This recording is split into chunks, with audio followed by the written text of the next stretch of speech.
What is up, everyone? And thank you for checking out Don't Say the F Word. We are a pro wrestling and combat sports podcast. We do not use the F word when we talk about professional wrestling.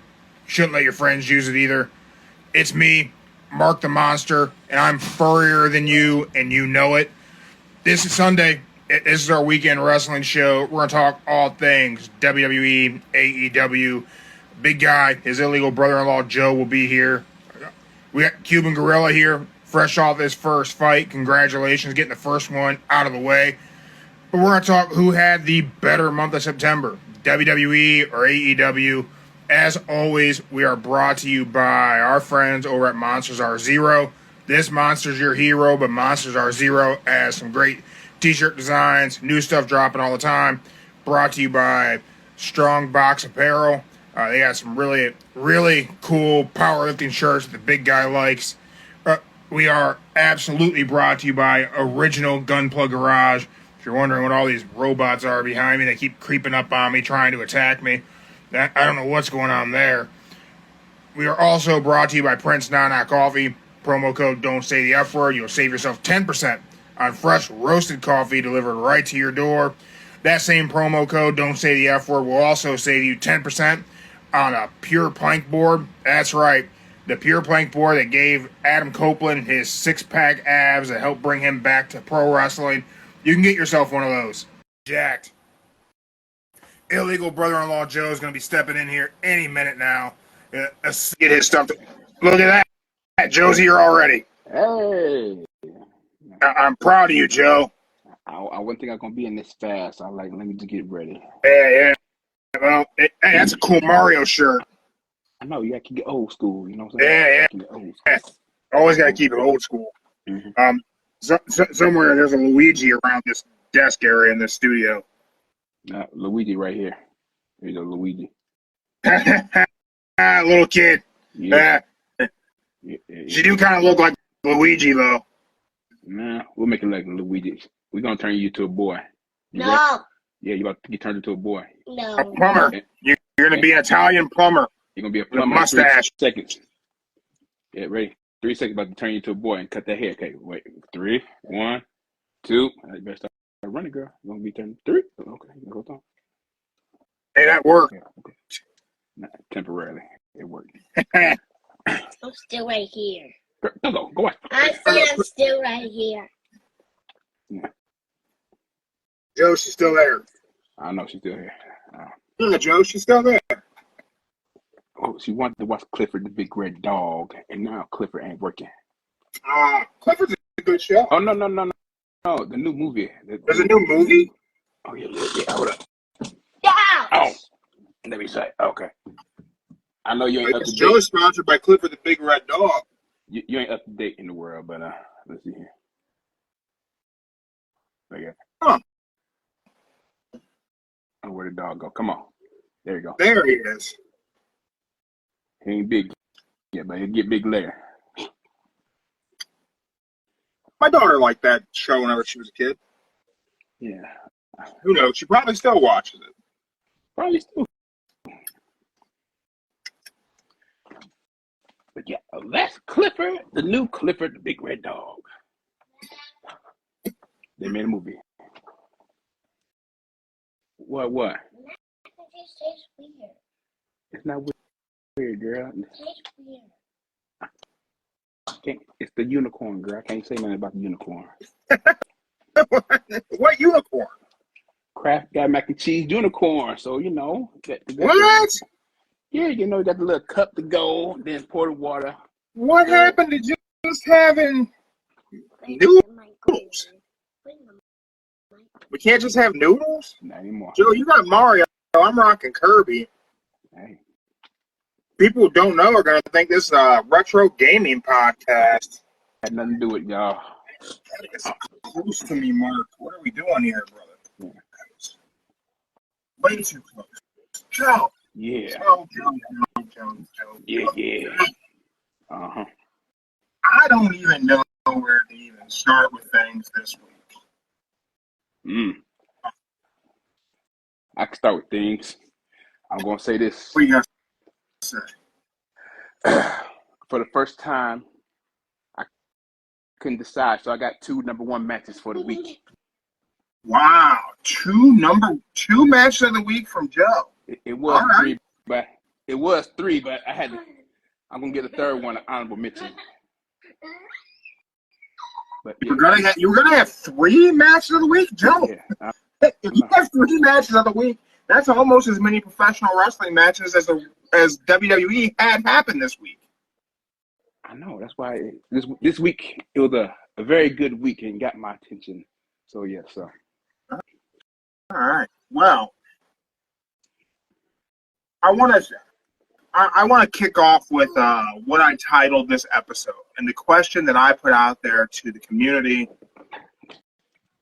And this comes off of this week in WWE. It made me ask this question as we went into Friday, and I seen what the SmackDown preview was.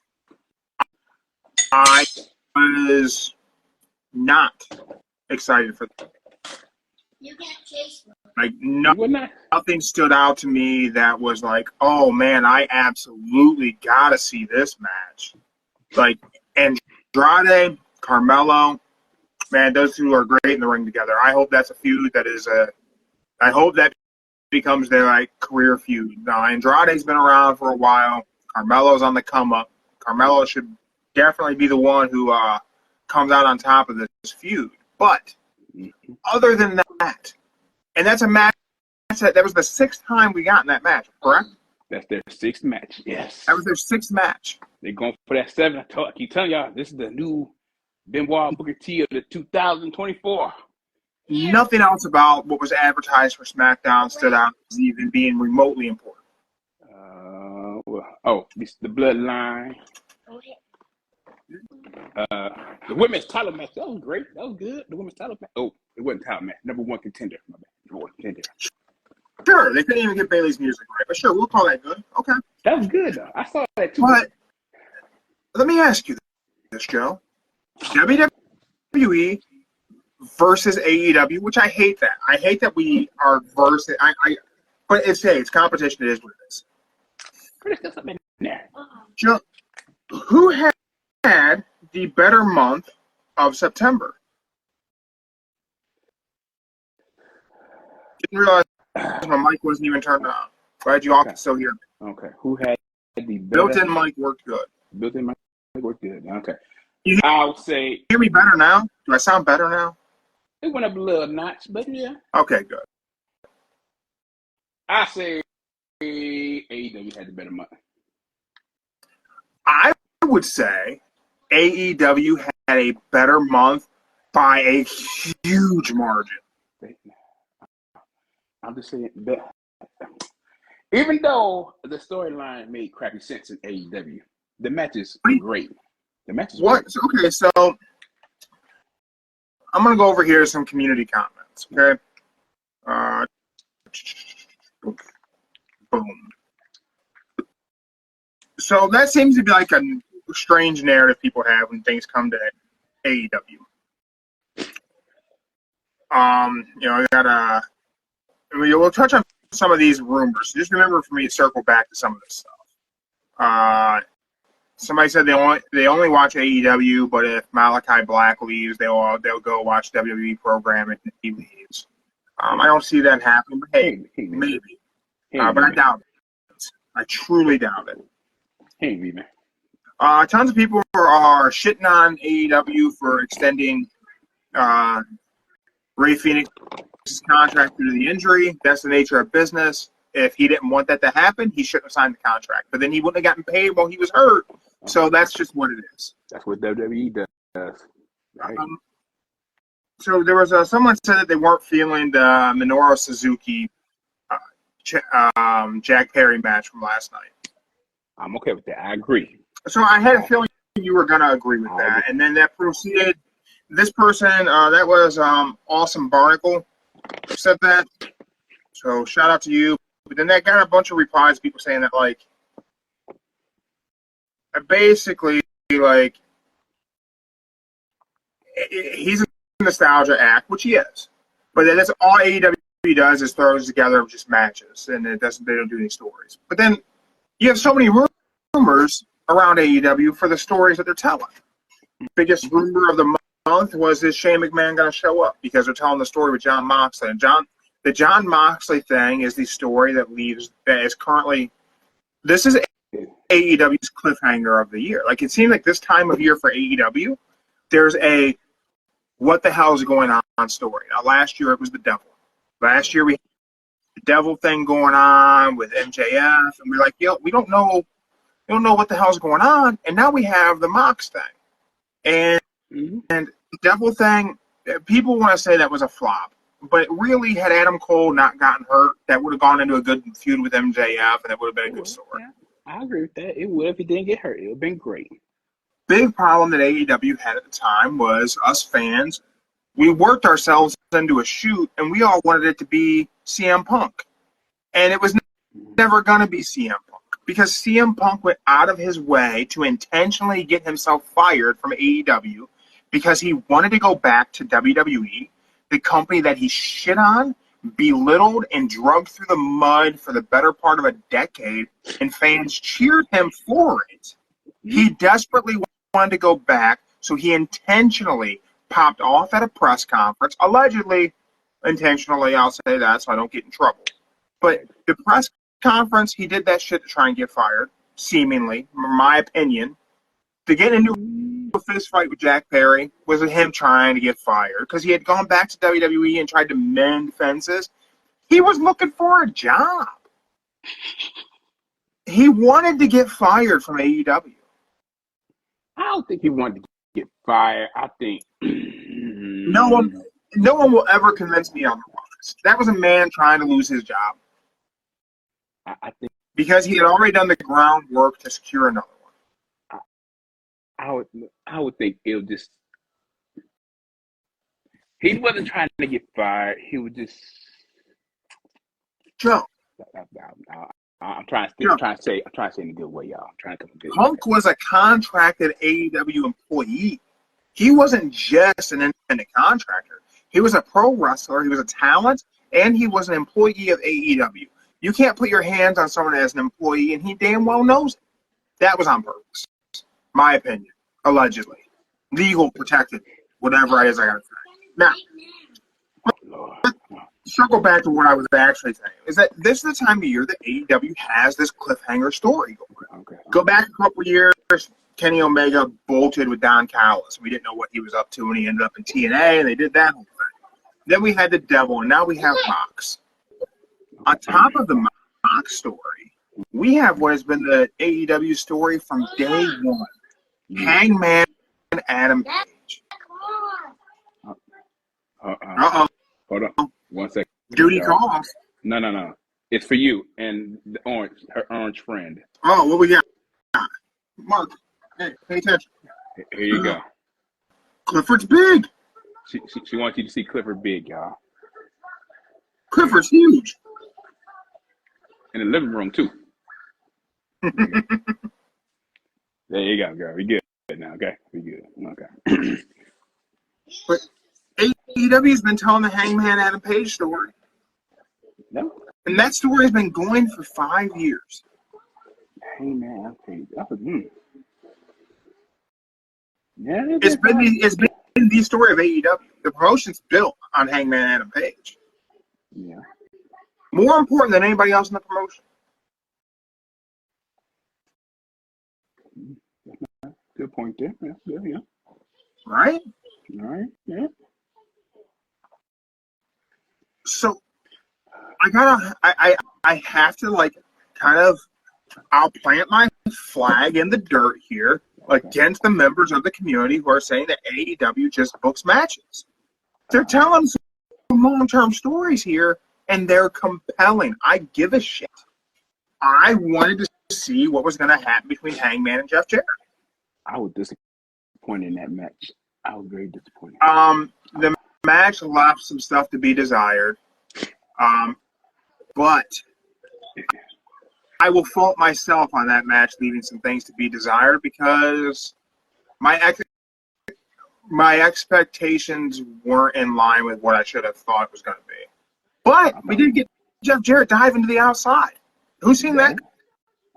That is true. He did, but I was hoping for a little bit more. That belt, maybe not Jay Lethal just hold him down while he's sitting on that chair, like slapping real hard, like maybe 3 or 4 times while he had him held down. But Yeah, just one hit. I thought there was going to be a little bit more brutality to what happened to Hangman from the straps and the lumberjacks. But hey, I will give a shout out to Scott Toner in the community. Said they really wanted to make Hangman be a good heel. Double J wasn't the answer. They should have him hurt Darby or Bryan. Not Jeff. I think the Jeff thing worked. Jeff is like a stepping stone to being a great heel. You got to take out. If you want to say Jeff was a cowboy at one time, y'all. If y'all remember, go back in history. Jeff was a cowboy. Yeah. Before he became the singer with the guitar. So you got to take out the original cowboy, the new cowboy. And look at that way. That'd be a great heel for him. Yeah, I don't know. I think the Double J like little side feud going on, I think that worked out well. I don't know who I think is next for Hangman because I don't think we go immediately back to Swerve. I think Swerve is probably going to end up with his hands full, but everything that happened through the month of September for Swerve and Hangman, that's my feud of the month.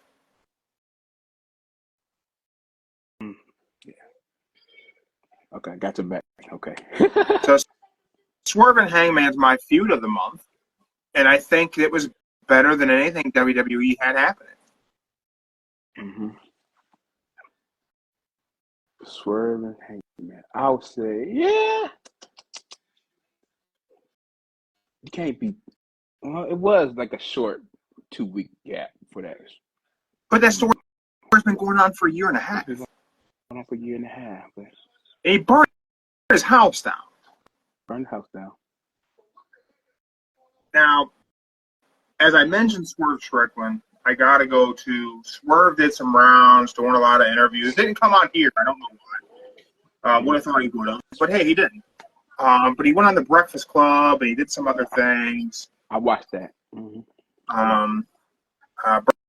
Breakfast Club is what it is. I'll probably reserve my opinion of Charlemagne. No, I won't either. The Charlemagne's a piece of shit. I said that's probably gonna. That may come back to hurt this show in the long run. Hey, no, it won't. Almost everybody hates on Charlemagne the God, but at the end of the day, he like you.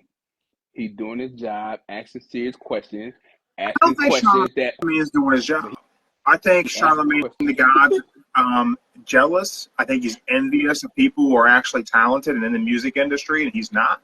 I've seen Charlemagne interview people, and he acts a lot of pocket because he thinks he can bully people on that show. You go back and you watch his interviews like Post Malone when Posty was coming up, how Charlemagne was real dismissive of Post Malone, the things he said to Post Malone's girlfriend in that interview.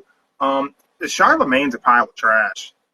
Like, that's a dude, like, if I met Charlemagne and it was me and Charlemagne and he wasn't surrounded by security, he'd have a bad day. Especially if he got out of pocket with me. but you gotta realize before anybody goes on that show for the interview, they gotta sign a little contract. They got certain questions and certain things they cannot say. And what he does is he looks at it, reads it, what he can and cannot ask, and he like tweaks it a little bit. Yeah, but I mean, he sat there. He told Post Malone's girlfriend, "You know he's gonna cheat on you and leave you, right?" Like that. What's he doing? Why would you do that to somebody? He's just jealous because Posty is more talented and more famous and has more money at that time.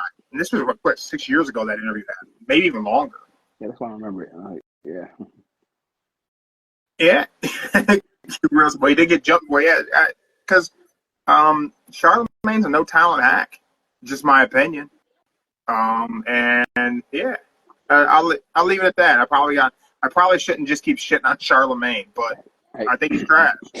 But I can say this: Just listen to the Donkey of the Day. Them are some good ones. I'm just saying that's good. Okay. Now, anyway, Swerve Strickland was on there. He kept kayfabe alive talking about Hangman burning the house down, which is nice. That was good. Then he ended up talking to someone else, and he kind of let it.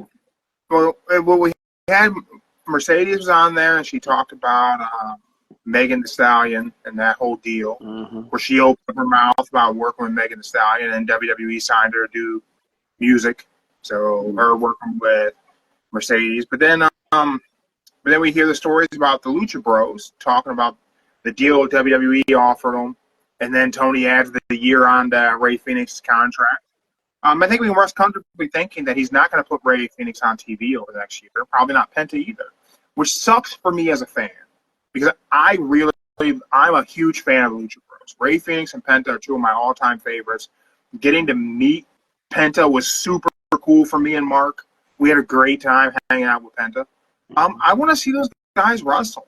So, but then we follow that up with Swerve Strickland may have let the cat out of the bag that AEW is going to Fox. Going to Fox. Yep. He said WWE is gone and we're going there. We're going to be on TBS, TNT, and Fox.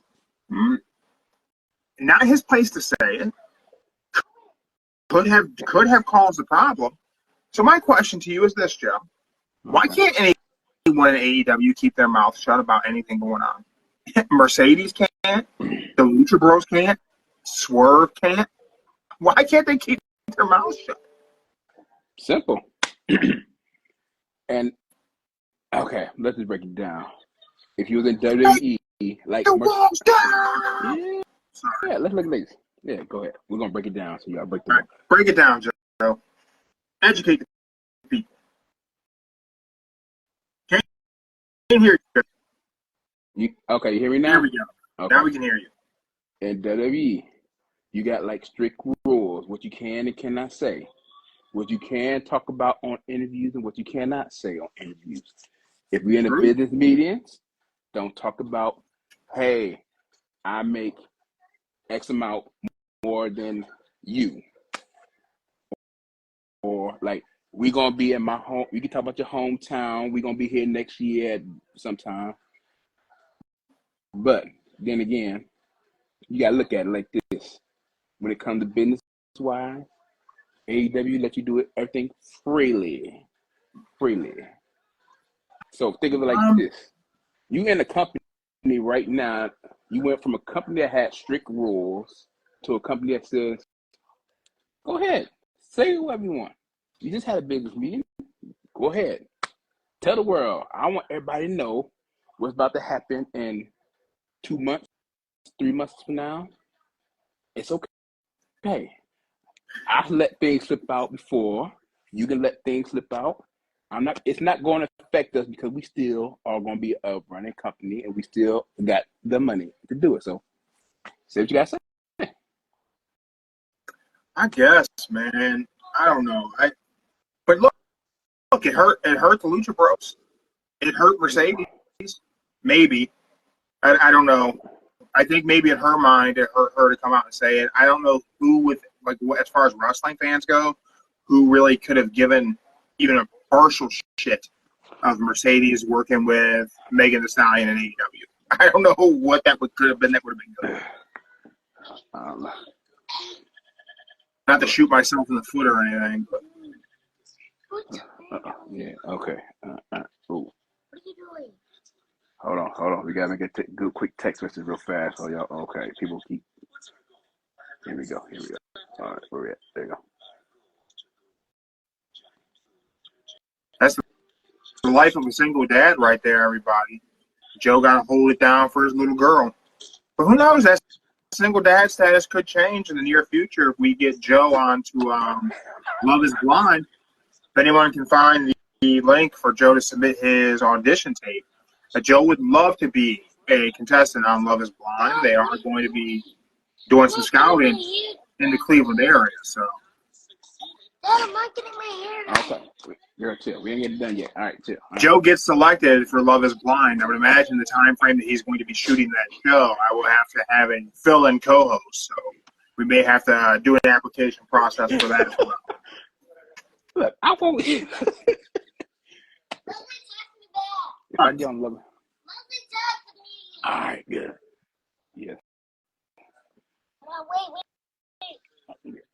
Okay, girl. We gotta figure out the text me. There we go. Here we go. Right there. There we go. Right there. You closing out everything, girl. You closing out everything. Okay, there we go. Okay, we good. There we go. Okay. All right. Yeah. If I get on Love is Blind, y'all, I would need somebody to give me some decent clothes, y'all, just for a day. That's all. I think wardrobe will take care of you. I don't think you got to bring your own clothes. Oh, cool. Okay. Well, there we go. Well, you'll probably, whenever you go out for your audition, you'll probably have to go dressed up for that. But just keep the tags on it and return it. So yeah, again, if anyone has the connections to get Joe set up to submit his audition tape for Love is Blind, we know they're going to be doing casting in the Cleveland area. So, Joe's a single dad. Let's get him on that show. Be great for us. Anyway, I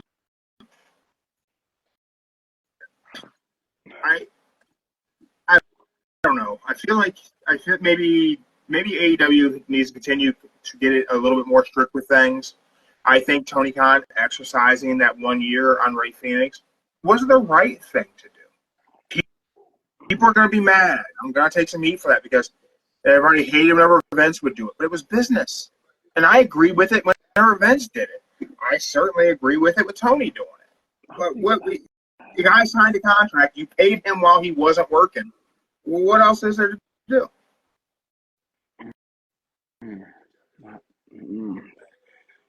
Just gonna let the man. You're just gonna continue to pay the man for a whole year. Just maybe let him wrestle. What? He'll probably be back on Ring of Honor or something. Maybe I don't know. I bet you they don't put him on at all. I bet you they leave him off of TV and let his time run out. I mean, if you don't, Lucha Bros are they're pretty big fan favorites, right? What does Vince do? What would Vince do whenever someone was leaving? Book them to look weak. So they were less valued whenever they tried to go someplace else.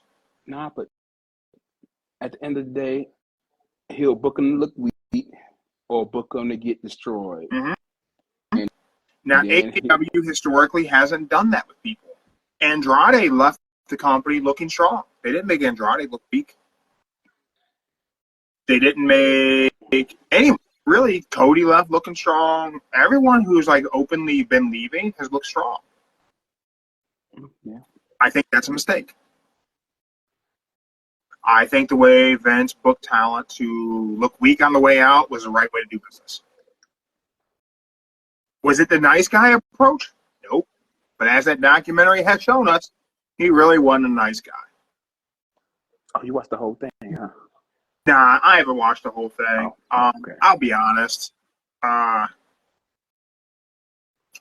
don't know that there's a reason for me to watch that entire documentary, to be honest. I'm sure I will. But I know most pro wrestling, podcasters and content creators, knee deep into this documentary. I didn't need to go knee deep in this documentary. Thus far, I believe I'm on the 4th episode of it. Okay. I have not gotten one piece of new information, I don't think, other than the idea that his initial idea for his star was Dusty. I didn't know that. But literally everything else they've talked about in that Vince McMahon documentary, what I've seen thus far, has been stuff I've been aware of. I was aware of how Hogan's testimony went for the steroid thing. I was aware of how Nitro was built. This is all shit that So I don't think this documentary was done for someone who's the degree of wrestling nerd that I am. Well, I just found out one thing that I did not know. I did not know that Andre Giant had back surgery. What's up, man? Andre Giant had back surgery for that him and Hogan match at WrestleMania 3. I know he had back surgery. I knew he wasn't well, but Andre hadn't been well for a long time. Yeah. But all that stuff about and some of Hogan's stuff in there is a little iffy, but I mean, it's Hogan, so every sentence is kind of a work. But again, not that I don't find the documentary to be entertaining. It's certainly an entertaining documentary. It's done well. It's Netflix, of course. It's done well. What I will say is I'm happy that it isn't just that they didn't just totally edit it to be totally about all the terrible shit that came out recently. Glad it wasn't just that. Had it just been that, I wouldn't have watched like any of it. I don't need that much negativity going on in my life. That's the most recent accusation. Every accusation, a terrible accusation, but the most recent shit's just really hard to hear. So I'm glad it wasn't just that. But yeah, I mean, it's good, informative stuff. It's done well. What I've watched has been a good watch for sitting for an hour and watching something. I've been busy. I haven't been able to dedicate 6 straight hours to watching that while trying to watch however many hours of pro wrestling it is I watch each week. As you know, and I'm going to let the cat back, I didn't even watch SmackDown live this week. I was asleep by 8:30 on Friday night. I'm out. And 2 parts to that. One, I was tired. Did a lot of work that day. Thing number 2 is there was nothing advertised for SmackDown that I felt I needed to stay awake for. Now, I'm going to fast forward 24 hours to Saturday night. AEW Collision, the show that we say is in a bad time spot, it had things that I wanted to stay awake for and see. So I was equally as tired yesterday. We worked on the fence again yesterday, but I stayed up and watched Collision. I didn't stay up and watch SmackDown. I can say this. Now I know why they had all the main event stuff on Wednesday night. Because last night... And also, if they did it Saturday night, it would have been interrupted with the college football season. Because all last Sunday, college football was on every single channel last night. That's another reason why they did it. One thing I will say, a mistake they made by doing so, like I believe the live crowd for Grand Slam was like they had 4.5 or 5 hours worth of wrestling. Maybe five, a little over 5 with the Ring of Honor stuff and dark matches. So they had 5 hours of live wrestling they were watching on Wednesday Night Live. So whenever all the stuff that was part of Collision, this crowd was exhausted. Oh, they also had the Rampage stuff. So they may have had like 6 hours of wrestling to sit through. They got their money's worth for those tickets. That's for sure. But man, the crowd had no energy left at the end of Collision last night. Now, I will say this about AEW right now. In this moment, following watching Collision last night, I will revert back to something we said a couple months ago. Part of me really wishes Okada had gone to WWE. See? Okada versus Sammy. That wasn't that. Oh. It wasn't bad, but it wasn't good. And that's the match I was looking for all too. It was just. I like the fact that he came out with Dusty, showed off everything. That they are tag team champions. Yeah, tag champs and trios like that. Him and Dustin are having a good run, but Sammy versus Okada, I think it's great that Sammy got to face Okada. I'm sure that had to be great for him. But the match, but it wasn't that great. I will say this. I didn't expect it to be either, to be honest. I kind of expected an elite beatdown of Sammy Guevara because I thought that would have made a lot more sense than them having a match. If the Elite came out and beat down Sammy, that could have built for something for the Elite versus Sammy and Dustin, and that would have been way more interesting than a throwaway Sammy Okada match. But I would have never thought 5 years ago I'd see the day where Sammy Guevara would the Panda Kid would be facing Okada. Yeah. But this ain't the same Okada. He's not trying to be New Japan Okada. The comedy stuff is interesting that he has that ability because that's never been his thing. Yeah. Brett, He need to get better. He need to drop the Rainmaker and get another move. you don't like Maker clothesline? I like it, but the way he does it, it's not like full force. Like he needs to talk with JBL and try to get it better. So Momentum with it. there is something missing from that clothesline in AEW that I felt like was there in New Japan, but perhaps the New Japan guys just sold it better. And maybe it's that he needs to be facing different opponents in AEW. It's not bad, but my thing is, every time he does it, he's not far away, giving it full force. He like this, right close to you. Boom. It's a short arm clothesline. That's what it's always been. It's been a short arm clothesline. The problem is just that no one's selling it well, no one's taking it well, and he should be following them down. If I could tweak that finisher, I would have him follow them down. Oh. And the fact that he did a no sell to that Sammy GTS, he did no sell to that. Hey man, Suzuki no sold everything. Jack Perry did. I'm a Minoru Suzuki. I'm a Murder Grandpa fan, but man, that was rough.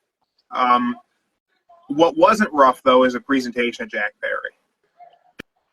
The way they're presenting Jack Perry is phenomenal. I know. And it's sad, but it's good. If within the next year Jack Perry is AEW World Champion, I would not be surprised. Oh, that's kind of put out.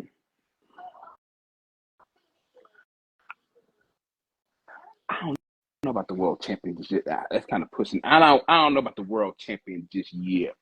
I'm not saying tomorrow. I'm saying a year from today, if Jack Perry becomes World Champion, it wouldn't shock me. I would be mad about it if they did it right. I actually think the opportunity for him to become World Champion is if Christian Cage cashes in his contract and he's the guy to take it off of Christian. Because those two have been connected for a long time. Him and then you have the Luchasaurus factor. And Jungle Boy has beaten Christian. That is true. Heel Jungle Boy is Christian's fault.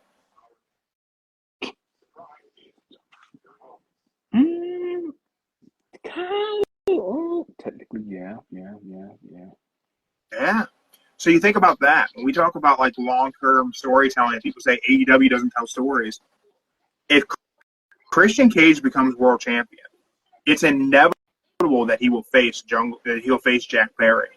And that story started being told 3 years ago. And I got so sick and tired of it. But now, if they did it today, I'm interested. Okay. If Christian were to cash in and become world champion and then feud with Jack Perry, I'm kind of interested. What does Luchasaurus do? Kill switch. Kill switch is going to be. I'm not calling it kill switch. Okay, well. Listen, it took me a while to call Gunther. I'm not calling Luchasaurus kill switch. Okay. No one can make me. Okay, Lucha switch is going to. Killosaurus? Killosaurus. There you go. Okay, we'll do Killosaurus for now. Killosaurus. Now I'm making that T-shirt. Copyright trademark. Okay. He's gonna stick with his father. He's better off. Lucha is better off with Christian Cage than he was with Jack Perry, and Jack Perry is better off being solo with the Elite, coming out solo. I find it interesting that with the Elite is currently the Young Bucks, Okada, Hangman Page, and Jack Perry. And in that group, the two that currently matter are Jack Perry and Hangman Page. But Hangman really part of the Elite. I know he showed up in it. He showed up a couple times, but he ain't always say he's elite. He just was there. He didn't turn against them. He's still technically part of the elite, I think. Okay. Circling back to SmackDown and why I didn't stay awake for it. Man, that was just a predictable last show. Really, like the Andrade Carmelo match, absolutely top shelf, A+ match. What those two are able to do in the ring together is phenomenal. Up until this feud, man, I've never liked the Andrade match, really. Except him and Johnny Gargano and NXT TakeOver was good. But other than that, there's nothing. But then, man, you have Randy Orton opening the show, Cody coming out, KO coming out, the Bloodline coming out. We want to do a 3-on-3. Yep. 2. But not interesting. It's not that it was bad. It was just predictable. And then you have KO and Cody pushing each other at the end of the show. We've seen it coming. I'm telling you, it's going to be a triple threat. I feel a triple threat coming for him. For who? We got to throw somebody in with No. the... Like I told you the other day, like it's going to be Cody, KO, Orton. It's going to be a triple threat for that title. So what, Cody has to beat both of his friends?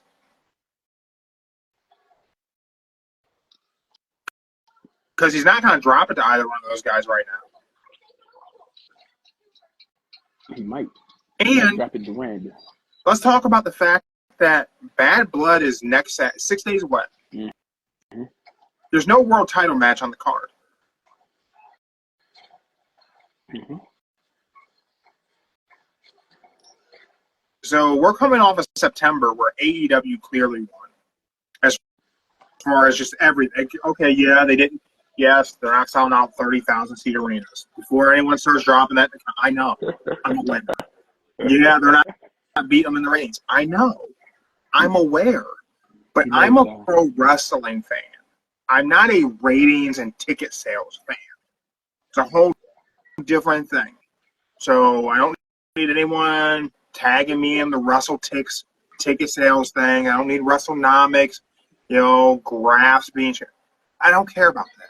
I guess I do it a little, but I mean, that's not the conversation. The conversation is the product.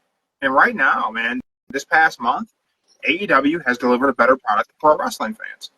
And now the first premium live event that WWE is going to put on in the month of October doesn't have a world title match yet.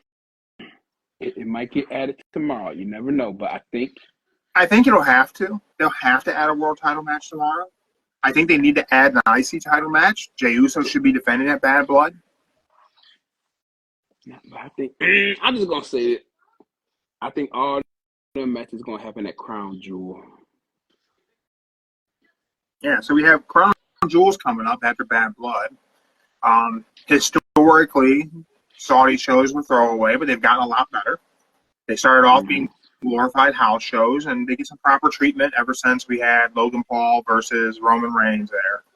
But man, like right now you have what your undisputed champion in Cody Rhodes and a random 2 singles guys getting a tag title match situation. But then you have this coming Friday. So this coming Friday on SmackDown, you have a much better advertised show than this previous one. So you have a triple threat tag team ladder match as your main event this Friday. That was good. We have the return of AJ Styles. So all y'all can say, he's leaving. He's leaving. He still hasn't resigned or anything. I think we could possibly see a good run for AJ right now. It's what they like to do when it's contract season. The guy gets a good run, and then we generally don't see a lot done with him. Post a good run, he resigns. Finn Balor, shining example. Drew McIntyre, shining example. Except for he just stumbled ass first into this CM Punk feud that, man, I hope it's over after Bad Blood. I have to think today. Like, if we're predicting Bad Blood today, Okay. Seth Rollins cost CM Punk this victory at Bad Blood. That's my prediction. This way we can move into Punk and Rollins and get away from Punk and McIntyre, because Punk and McIntyre has been going on for an eternity. Yep. So I don't know. I'm concerned about Bad Blood as a premium live event if it's going to live up to expectations. Because I don't even know where it could. What's exciting about the premium live event? Drew versus Punk? Mm-hmm. The story's there, but I don't know what the match is going to be. What can those guys do in Hell in a Cell to top Cody Rhodes and Seth Rollins? Well, let's just say Seth is the cameraman. Right? I mean, the match quality isn't going to be able to tell the story. It's like the most recent Hell in a Cell that stands out in anyone's memory is Cody versus Seth. And the visual of Cody's torn pec told a story in that match that is going to be hard to compete with.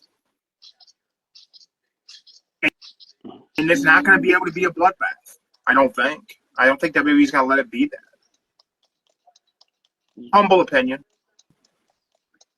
We'll see. We will see. I hope we get an IC title match added to Bad Blood. Oh my God. Yeah, they should. I don't think it should be Braun's rematch. I don't think it should be that. Now, I don't know who you put him in there with.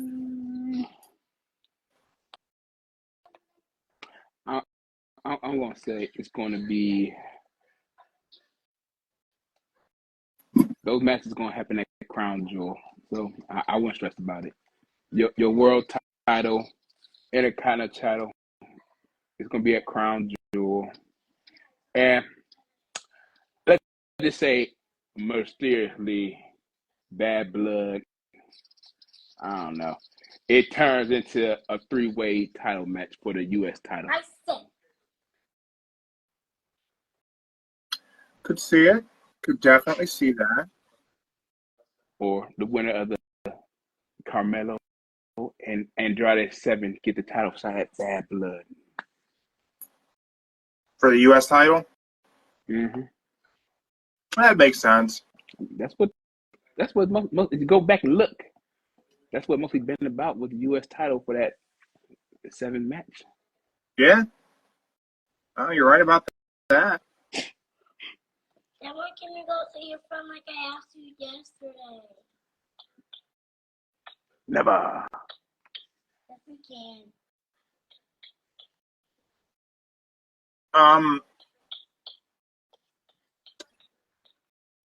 Let me ask you this question, Joe.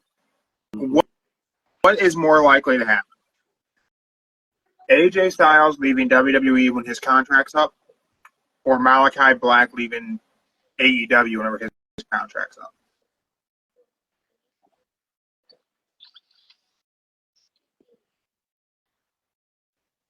Neither. You think they're both going to stay put? I think they both going to stay put. I think AJ going to do what he do. He's going to retire, but he'll probably be like one of the little personal trainers. Like he said, he want to be a personal trainer when he retire. He don't want to wrestle. He said he wanted a producer role. He was going to go be an agent or something like that. Yeah. So I would say that's AJ because, 20 years, high flying, doing crazy matches from TNA to New Japan to WWE. The man deserved to retire. So do you think whenever his contract's up, you think he leaves in-ring competition as early as next year? I think he'll be like Shawn Michaels, probably NXT or something. I don't think Malachi leaves anytime. I think he's in the position he wants to be in. I think he likes working one day a week. I think he likes not being the guy and just doing the he wants to do. I don't think he has a desire to be doing the WWE schedule to be a mid-carder. I think he's better off. If he goes back to WWE, the House of Black, it won't go there. His character won't fit in since now. Well, he would just go back to Aleister Black. He would just, I mean, he was this character. He's always been this character. Tommy Black is this guy. Yeah, but the House of Black, Malachi Black, this is really him. And I don't think that character would fit now in the WWE. And then he's gonna have to redo all his scripts, do everything that character he made up right now won't fit in with WWE. I think the difficult thing for him in WWE today is the existence of the Wyatt Six. If the Wyatt Six wasn't there, I could see him going and doing this and doing the Aleister Black character, not the whole House of Black, because I don't know. I mean, not to say they wouldn't bring in. I mean, they would definitely bring Buddy Matthews back. I don't see a reason they wouldn't bring Brody King into the fold. I mean, he's Brody King. The House of Black, 3 of them are fantastic. Mm-hmm. So there's no reason they wouldn't bring them in. But I don't know, man. And do you leave a situation where you're working on Saturday? Sometimes it's not even Saturday. Sometimes they're taping Collision on Thursday or even Wednesday. You're working 1 day a week, and you're making a good living, and you're getting to be these characters and do your other things.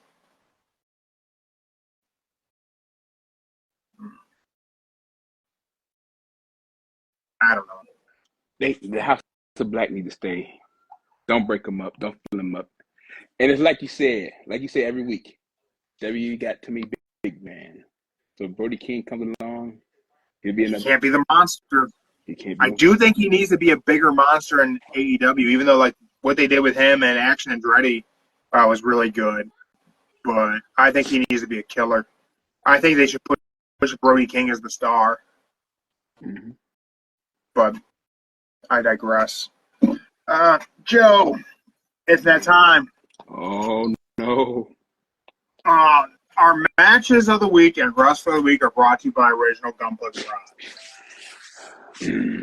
There's a good chance I may end up doing a live build for Original Gunpla Garage, so stay tuned on that. That'd be funny. Yeah, that'd be interesting, right? Mm-hmm. We'll see what happens. So I'll kick it off since you have 3 matches of the week and 17 wrestlers of the week. It's like you're giving out a Booker of the Year award or something. For me, my match of the week is easy. It's Carmelo and Andrade. I feel like every time these two get in the ring, it's going to be my match of the week somehow. So that is my match of the week. With that being said, my wrestler of the week it's Jey Uso. Damn. I was very surprised for Jey Uso to win the IC title. Can we go see your friend like I asked you yesterday? No, in a moment, girl. Chill. What? we go when it stopped raining. It's still raining. Chill. Yes. Okay. Jey Uso's my wrestler of the week. My match of the week is Andrade and Carmelo. I was torn between giving Carmelo my wrestler of the week as well as match of the week, but I just felt like that was given too much. Okay. All right. That's cool. All right. All right. So, lay it on us. All right. For me, my wrestler of the week was Jey Uso because after 5,375 days of being signed, he finally got his solo title. Yeah. And it came out getting pretty good. It came out perfectly well. Now, here we go for the matches, y'all. All right, so the 3. This for the honorable mention. It was Jay and Braun Breaker for the honorable mention for the match. All right, now for dividing 2, here we go. It was Carmelo Hayes and Andrade in it as one of them. That It was pretty. It was good. It was great. How they It's a really good match, man. It was tough for me. So I'll tell you this: that match was a tough call for me because I also like Bryan Danielson and Nigel McGuinness. Mm-hmm. Their 18-minute match with Nigel having one match in like however many years. That was really good. The pace that Carmelo and Andrade set, and that reversal into that cutter was phenomenal. Yeah, that was cool. I don't even understand how he got himself there, but that's why that match stood out to me and was my match of the week. But go ahead, you keep going. I won't interrupt anymore. Yeah, that I'll movie drink coffee did. and shut up. Yeah, that movie did was perfect. But now the second one, it's not what I normally would pick, but the second one, it was good. But the outcome of the match made me mad. But it still was good. All they had to do was just take the damn screwdriver and hit him. They could have been the tag team champions, you know. He could have just used the damn screwdriver. That's all he did. He could have used the screwdriver. But he like, no. So yes. Man, the Young Bucks versus Kyle Fletcher and Will Ospreay was one hell of a tag match. Yeah, well, and honestly, good call out from you because that match I feel like kind of got a little bit lost in the shuffle. Everything great that happened this week. Yeah, that's why I watched it. I like, how they just did everything so perfect. They had everything going so fast. They hit moves back to back. You know, not a fan of the super kick party, but hey, it worked out pretty good at the end. So, but if he didn't take the damn screwdriver, he could have hit the screwdriver. Listen to Don Callis. They could have been champions. I still can't believe the Don Callis family is still a thing. Mm-hmm. On a side note, Will Hobbs was at Grand Slam. Oh, he was. So hopefully we'll see Hobbs back pretty soon. All right, so what was your third match of the week? Oh, that was it. The honorable mention was the Brown Breaker. Honorable mention was, all right. So then who got your wrestler of the week? If you have all these matches of the week, who got wrestler? I said Jay had the wrestler of the week. Jay. All right, so Jay Uso, double down, got wrestler of the week. Yeah. Oh, all right. Well, Jay Uso, we know you're a big fan of the show. Your check will be in the mail for getting a double wrestler of the week. So that's a big payday for you. All of that is just simply in gift cards to listen to the podcast. So no real actual financial value there. Them two matches, it was kind of hard to pick from. So I had to pick two. I get it. It was a lot happened. A lot happened in wrestling this week. So we got Bad Blood coming up this Saturday. We just finished Grand Slam week for AEW. A lot of great matches happened. It's be interesting to see what the go home week is for Bad Blood. So make sure you guys check us out live on Instagram tomorrow, right around 5 p.m. ish. We'll see. 5 p.m. Somewhere between 4:45 and 5:05. So we'll let you know. So make sure you're following us on Instagram. And we will look at the Raw preview. We'll see what they have on deck for Monday Night Raw. We'll make some Raw predictions. I'm curious to see what happens between the monsters. I'm going to say it's the last match of the night.